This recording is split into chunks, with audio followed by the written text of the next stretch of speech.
Oh my God. Holy shit. So, I am in Melbourne, staying with some friends. Now I'm here, well, as you saw last week. I came here for the MotoGP, which was so much fun. And then it just so happened that I wanted to come to, I wanted to do this Demartini event, Dr. John Demartini, called the Breakthrough Experience. So it just so happened that the weekend after the MotoGP was this event. So in my head, I'm like, well, shit, why don't I just see if I can stay with my friends in Melbourne, stay for another week, do this event, and then fly back home. So that's what I'm doing. So, yeah, I've got the Breakthrough Experience live at the Marriott Hotel this weekend, and I don't think I've ever been more enthused about anything ever before. Like maybe getting Prince was pretty up there. Where is the energy of getting Prince with this event? Yeah, so the main thing, so it's Wednesday. So I've got Thursday, Friday, and then the event Saturday from 7 a.m. to 11 p.m. And then Sunday it's 8 a.m. to 8 p.m. So the next 2 days I am really focusing on doing as much mindset work as I can, mostly doing the Demartini method. So in the event, he teaches you the Demartini method. He teaches about human behavior and goal setting too, but the main thing that I want to get out of it this weekend is how to get better at doing the Demartini method, and also doing some Demartini method whilst I'm there, whilst I can ask questions, whilst I have that energy of the group. And I've never done this live. I've done it twice online, never in person. I haven't done a personal development event in a couple years, which is crazy. So really looking forward to it. And yeah, the next 2 days are going to be pretty, I'm just going to locked inside, and just doing as much mindset work as possible. I've been crying so much today. I've been doing stuff around my mum and my dad, my mum being insecure around my dad not showing his emotions. And I'm like, oh my God, mum was insecure because dad wasn't showing his emotions. And I had like this massive breakthrough, this like tears of gratitude, and like just thinking of my ex-girlfriends, thinking of possibly my new girlfriend, doing some stretching. My left knee has been a bit sore, so I've been trying to do some stretching and stuff. And it's interesting being out of your normal environment, because you get a taste of like, okay, what do I like about this new environment? What do I miss about my old environment? But yeah, that is all for now. How's this bird? This bird is on my clothes rack. Like that's when I'm drying my clothes. And look at this bird. Holy shit. Wow. Now there is a different bird here. There are so many different types of birds. I'm not sure what that bird is, but that's a magpie lark. And oh, there it goes. So a little update. Fucking hell, it's been hectic 24 hours. I've literally just been in this house. We went out a bit yesterday to get groceries, but apart from that, I've just been like fucking in my room, journaling, stretching, or I come out here and I'll chat with my friends, and then it's like back to journaling. So today I got up at 3:30 a.m. and now it's 5 p.m. and I've pretty much been going. I mean, I stopped for breakfast and lunch, and I probably did an hour of stretching. But I've been going pretty fucking hard, like really hardcore, tears of gratitude, and realizing, okay, I love my mum so much and all my ex-girlfriends because I felt they were really there for me. Kind, caring, and beautiful energy, and they were there for me. So I went to all the moments, where am I there for other people? And I had so much gratitude because I'm holy fuck, like I'm really there for others. And then you go, okay, what's the disadvantage of being there for others? Oh my God, you get attached. The more love you feel, the more fear there is of like losing that connection, and you can get dependent on them, and it actually can stop you from your own growth and stop you from connecting to yourself. You stop being yourself because you're like, well, fuck. If I change, then they might not be there for me anymore. So it's like a fear of loss. And then you go, okay, where am I the opposite? So where am I not there for others? And then I started crying because I'm like, holy fuck, my ex-girlfriend, we pretty much broke up because I wasn't there for her 30th birthday. And I'm not there for myself a lot of the time.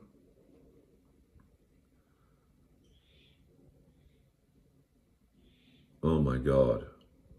And it's fucking... one more day. Friday, smashed out tomorrow. And then the breakthrough experience. Oh my God, man.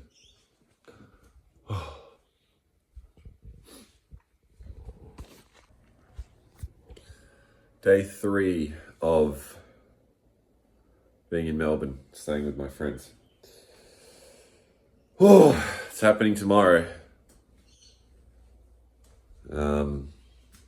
I had some more breakthroughs today doing Demartini method. Still on my mum, losing her shit and having a deep anger and being vicious. And just owning where I have that, and I'm like, oh my God, I'm like so angry, and I'm so vicious to myself. And then it was like my mum freaking out over finding porn on my brother's computer. And I was like, well, why was she actually freaking out? It's because she was disgusted in herself. Why was she disgusted in herself? Because when she was growing up, her dad put her in a box and wanted her to be strict and certain, and you needed to blah, blah, blah. And I was like, well, why did she conform to the box? Because she was scared of not being loved.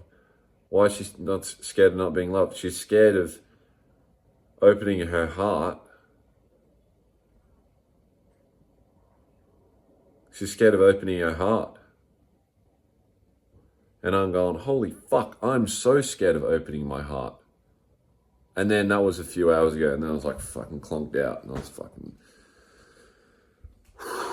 I'm like fucking processing it. I actually left the house, I went for a beautiful walk. I didn't take my phone.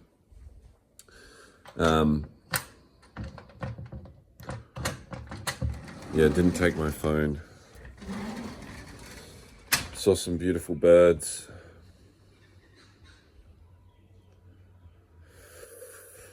Here we go. Well, I'm a bit nervous, really, tomorrow. I kind of don't know what to expect. I do know what to expect, but I don't know. I like never been there in person. Like,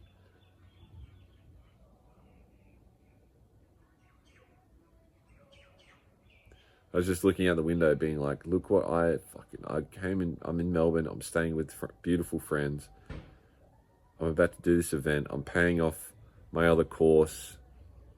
I've got this amazing, beautiful girl that I'm so connected with.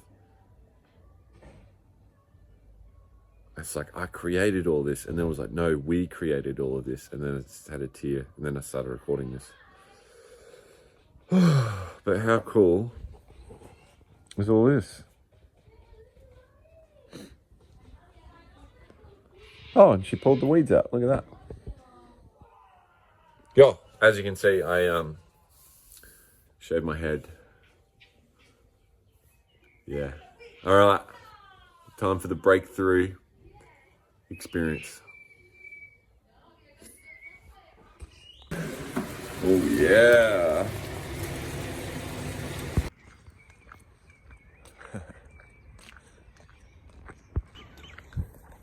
My first tears of the day. Just thinking, I was talking to Lisa last night, and I said, oh, I don't know what I did to deserve you, something like that. And she says, no, that's cause and effect. Like, you've always had me. It's always love. And I'm just thinking, wow, like that is just, I didn't need to do anything to deserve what I have. I just, like, it's always with me. It's always love. It's always, there's nothing missing. It's always, I don't know if that makes any sense, but, and then I'm thinking, wow, I never want this moment to end, like, and then I think, I'm like, okay, well, how did I get here? Cause and effect, timeline. I did mindset work. I did working on my goals.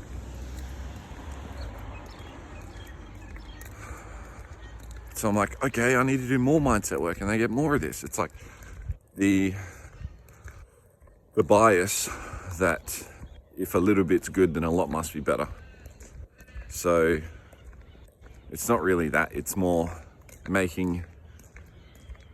Wow, how beautiful is this garden? You can't really see, but it's like purple.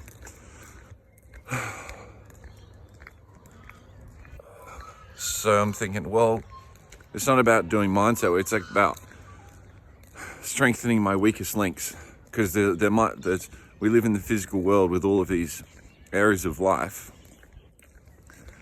and if I'm not empowered in my business or in my money, which I feel those are the two areas I'm least empowered in, then other people are going to empower me, and something will happen, something will trigger me, because we live in the world, in society, where there's already these judgments and there's a collective consciousness and expectations around these certain areas, unless you just want to go and live in the forest.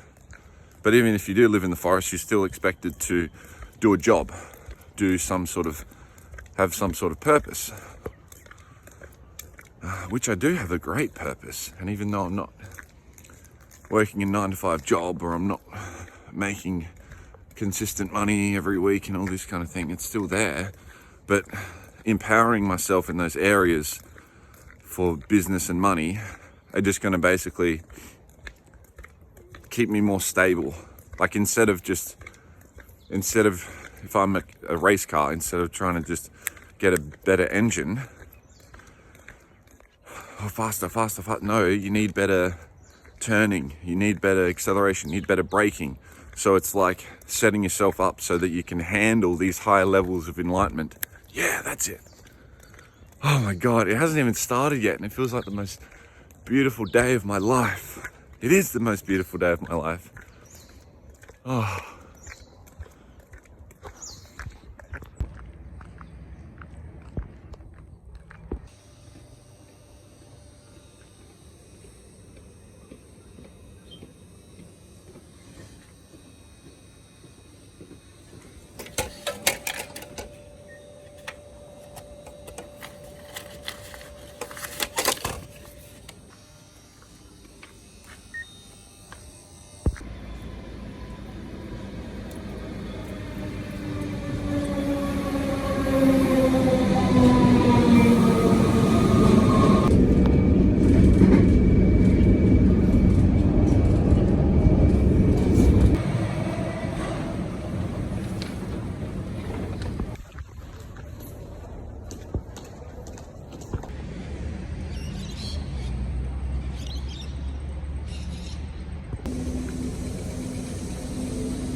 morning, everyone.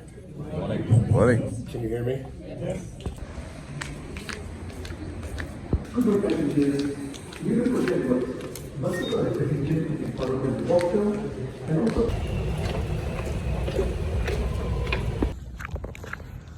Okay, it's now day 2, or Sunday, walking into the train station to go to the hotel again. Today's not as long. Yesterday I finished at fucking 10:30 p.m. I didn't get to sleep until probably, well, I was in bed at like 12:15, and I stayed up because I couldn't get to sleep. I was just like, oh, my head was spinning, and I was like ridiculously horny because I haven't watched porn or masturbated in the last, well, in the physical form, I haven't watched porn or masturbated in the last 2 weeks, so like nothing. And I'm just like,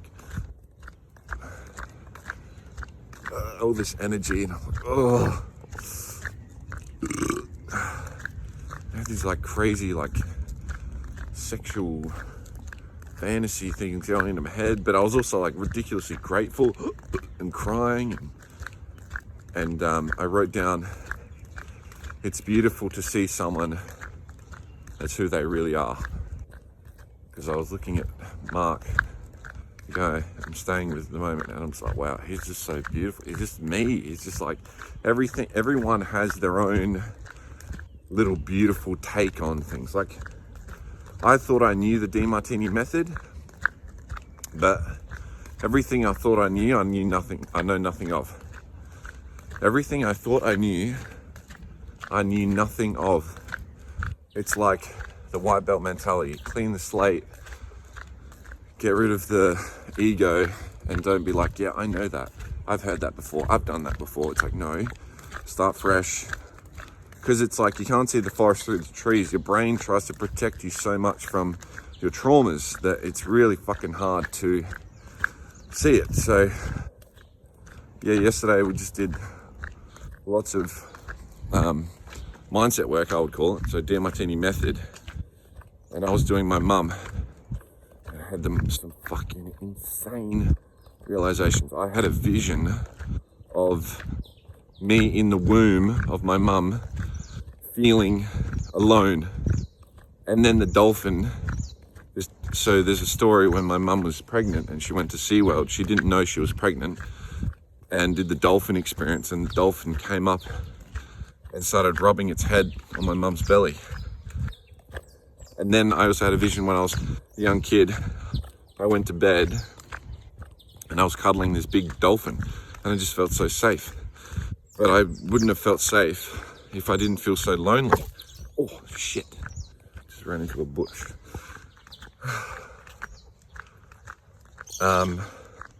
So it's like, that's why my purpose and my highest value is deep and intimate connection. It's because I felt so alone. But it's like my biggest fear is being alone. But the thing I love the most is actually being alone. And connect, like, that's what makes me different. Is like, I just love connecting to myself and just being present, and like, I'm so different to Demartini, and every time I try and be like Demartini or be like my mentors or be like someone else, or I'm just like, that's not it. And then the girl sitting next to me was completely new to the Demartini experience, and I was looking at her notes next to me. I go, wow, she's just as good at this method as me. And this is the first time she's doing it. It's because everyone has their own beautiful essence, and everyone does the mindset work in their own way, including me. And I read books, and everyone reads books in their own way. So it's just so humbling and beautiful to see yourself as who you really are, to see others as who they really are. Like, we're all human beings, we're all fart, we all shit, we all want sex, we all swear, We all have some religious, spiritual following. We all work. We all have worth and money. Okay, I'm going in early for day 2 because I didn't quite finish one of the things for my mum last night. My brain was trying to protect me. My brain was bullshitting me saying, nah, you'll be right. You don't need to do it. But then my soul is like, no, bro, you haven't done it properly. So I'm going in early to do that.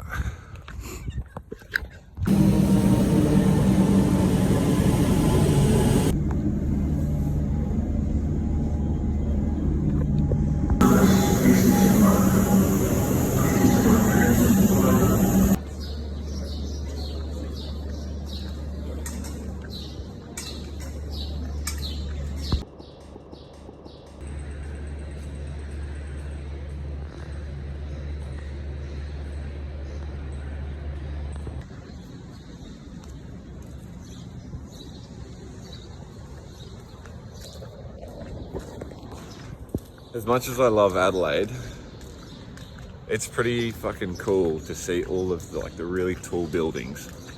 And it's not even like that busy. I catch a train. I mean, it is early Sunday morning, so. But I just love all these fucking tall buildings. Like, Adelaide is just a small country town, man. And it's so multicultural here. It's actually a extremely growing population of Islam and other cultures here, because Australians just aren't really procreating. So, but it's beautiful to see all of the different people as well.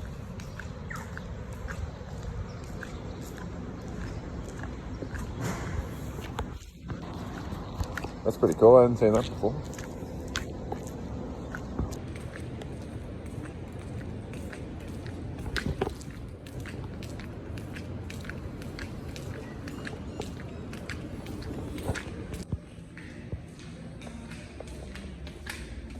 Except when you're seeing more negatives and positives in events, then you need positive thinking. But if you're infatuated with somebody or blind, or somebody's trying to sell you some land on Mars, you need a bit of skepticism and you need a balance of negative thinking. So I'm more of a promoter of balancing things out so you can have stability and use a bit of reason and rationality in your behavior instead of just seeing through rose-tinted glasses of toxic positivity. So John, you think positive thinking is overrated, but you believe in gratitude, and I believe that you've been keeping a gratitude journal for over 50 years, which is amazing. Can you unpack that a little more for us? Well, every single day. When I was a young boy, I was almost 4 years old, my mother put me to sleep, and I was born on Thanksgiving Day. And she said, if you count your blessings every day, you have more blessings to count. So I started keeping a journal, and every single day I asked myself, what is it that I had the opportunity to experience? And I document it, and I write down the things I'm grateful for on a daily basis. I have a 9,000-page document that's 10-point print on gratitudes that I keep. It's growing every day. Pardon me? Do you ever go back and reread it? I do. One of the most inspiring things is to go back and take a peek and take a read on what the blessings I've had in my life. John, I gather that land on Mars is pretty cheap at the moment, but you've got to get into it. Well, I am selling right now some land deals if you want to do it. Particularly for the Australians, it's a special discount right now because compared to the US dollar. We always love a special, John. May I ask you a question which you ask in many of your chats? Bearing in mind the pressure we all have on our personal space, many people I know feel guilty when they actually take time for themselves. So how do you fill your personal space? How do I feel it? Well, I learned a long time ago that if you're not filling your day with high priority actions that inspire you, it's going to fill up with low priority distractions that don't. And everyone around you is going to project their expectations and values onto you. And if you can't say thank you but no thank you, you'll be drowned in the world around you instead of being inspired from the world within. John, I know that you don't always like a victim story, but you have done it tough in your life. Can you tell everybody about your upbringing and what happened to bring you to where you are now? Well, I actually had quite a blessing. I was told when I was about a year and a half old that I had a speech impediment. My couldn't use sounds properly. I was born with an arm and leg deformity, and I was told in elementary school, first grade, that I would never be able to read, never be able to write, never be able to communicate, or mouth thing, never go very far in life. And I believed that, and that led me to living on the streets when I was 13, all the way till I was 18. And then I met an individual who was speaking one night that inspired me to believe that maybe, just maybe, I could overcome my learning challenges and someday become intelligent.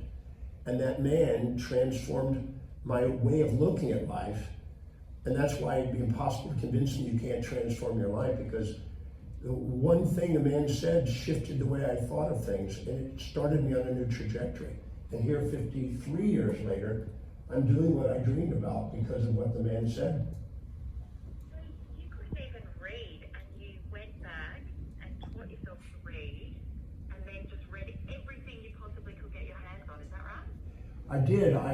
I failed. I tried to go back to school when I was 18, and I failed a test. I got a 27 instead of a 72. And I was really distraught, and I was crying on the living room floor. My mom saw me there, and she said, "Son, what happened?" I said, "I blew the test. I guess I'll never be able to read, write, communicate, or mouth thing, never go very far in life." I reiterated what my first grade teacher said. And she said, "Son, whether you become a great teacher and travel the world, whether you go back to Hawaii and ride big waves, or return to the street and panhandle, we just want to let you know that your father and I are going to love you no matter what." When she said that, my hand went into a fist. I looked up and I saw the vision of me traveling and speaking. And I said, "I'm going to do whatever it takes. I'm going to travel whatever distance. I'm going to pay whatever price to give my service of love. I'm not going to let any human being stop me from this love for myself." And I went into my room and I got a dictionary out and I started memorizing 30 words a day and reciting them and rewording them and pronouncing them. And my mom tested me every single night on them. And gradually, over the next 2 years, I had 20,000 words in my vocabulary. And I went from the bottom of the class to the top of the class, and I never stopped reading since. It's an amazing story, and many people would say that that's a story of resilience. And I understand that you also really believe that resilience is a key tool for leading very successful and happy lives. I really do. I wrote a book recently called The Resilient Mind. And that's why it's so important to have a balanced orientation. Because if you're highly infatuated and positive about something, you're going to fear its loss. If you're highly negative about something, you're going to fear its gain. But if you're a little bit more balanced and reasonable, you're not going to have as much fear immobilizing you from something magnificent. If you could give one bit of advice, John, to an adolescent, whatever that means is, these days those ages change, but say between 17 and 20, what advice would you give that adolescent today? Give yourself permission to be what you really dream about being. Don't sacrifice because of the pressures around you for what you know in your heart you want to do. You know, be willing to be the individual you dream about being in a world that wants you to fit and conform. You know, if you have the whole world against you and you lose your soul, you hold yourself back from your greatness. The magnificence of who you truly are is far greater than any fantasies you'll inject or impose. Thank you. I think I'm going to put this conversation in my gratitude journal. Yeah. I will start today. It starts today. Thank you so much, Dr. John Demartini. Very, very interesting chat. Thank you. Thank you so much for the opportunity, and just thank you. Just it inspires my day. Thank you so much. If you would like to find out more or attend one of John's seminars, you can head to. Thank you. We got there in the end, and that was brilliant. Thank you so much. Thank you. We appreciate it. Thank you for the crazies on the phone. Thank you. Okay. Bye-bye.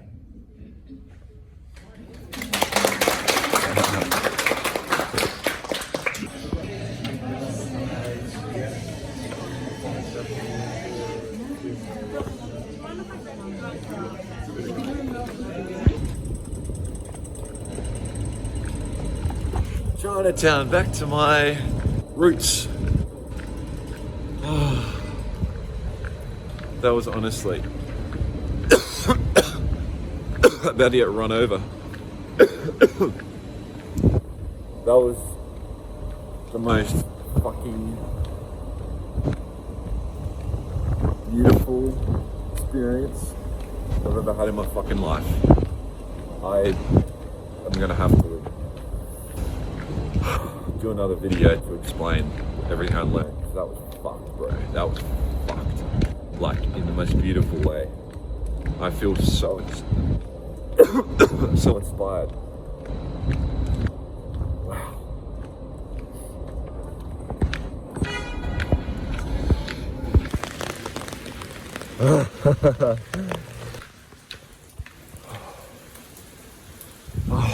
It just started to rain. The rain coming down to clear the soil, to clear the land, fertility, to start new. Just listen to myself, listen to my soul. I have the courage to obey my soul at all costs.